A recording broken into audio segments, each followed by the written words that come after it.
Right, on now to an item which Julie will be fascinated by, I'm sure, because British fashion has finally come of age. More foreign press and fashion buyers than ever before have flocked to see what our designers put on the catwalk for London Fashion Week. And on Saturday, Mrs Thatcher held a party at Downing Street for all the leading fashion stars. But before that event, she told Annie here how she chooses her clothes and how she felt about meeting our designers. Prime Minister, I've spoken to a great many of the designers who are getting ready for London Fashion Week. They're thrilled to bits that they're being invited to number 10. Why have you decided to do this, flying the flag for British fashion? Well, I really thought it was time that government ought to show their tremendous appreciation of everything the fashion industry does.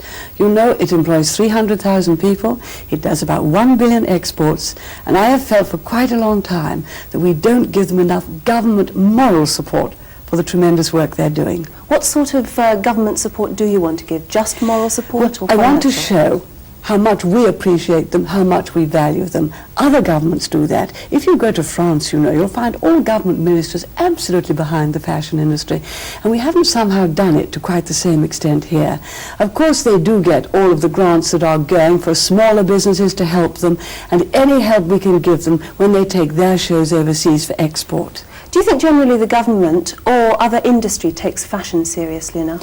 I think we haven't quite taken it seriously enough. It is a very big employer. It's a very big exporter, and we have some very creative people doing excellent work. I'm thrilled they're coming here, and I'm thrilled they're thrilled.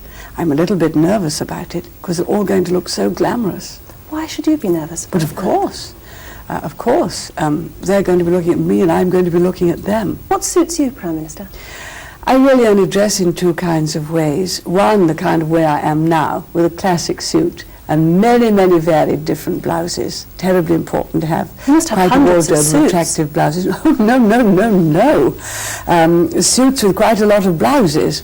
And then also, if you're traveling overseas and you arrive by aircraft, I do find it's much easier to arrive with a coat and dress outfit for a very simple reason. The moment you get on the aircraft, you hang up your coat, and then you can put it on just before you get off, and you're not full of creases. So that means I've got to go really for a basic wardrobe of good tailors. But for example, I've had this suit 3 or 4 years. It is marvellous. I love it. You asked me if I have favourite clothes. Yes, I'm always safe in it. Always safe. But the classic which I had done this year is a little bit different. I notice you're wearing sleeves that are a little bit different. You're very young, but my generation will know that the little padded sleeve and the darts at the top of the sleeve actually was in the 30s. Now the classic I have this year, the sleeves are a little bit different, but it's only in the detail that it's different. Nothing exaggerated ever. Do you ever window shop? Do you ever leaf through magazines? I do both. I don't have much time to walk past the windows, but if I'm in the car, you know, I do look. When I'm going up to the dentist, we go up Regent Street and we come down Regent Street. And it's the nice thing about going to the dentist that before I go up, I'm looking at the shop windows. When I come down, I'm looking in the shop windows to see the colours. And I've seen so much of London Fashion Week being advertised. Can a woman in your position ever be budget conscious, or doesn't that really affect you? Oh yes, you have to be budget conscious. But if you think about it, I really am on duty the whole time. And it's like wearing, as a child, who says Sunday best. In a way, I have to have best clothes 7 days a week. Because, well, I'm seeing people. And if ever there was a day when you just wore something old and not really very nice, that would be the time when someone important came in suddenly.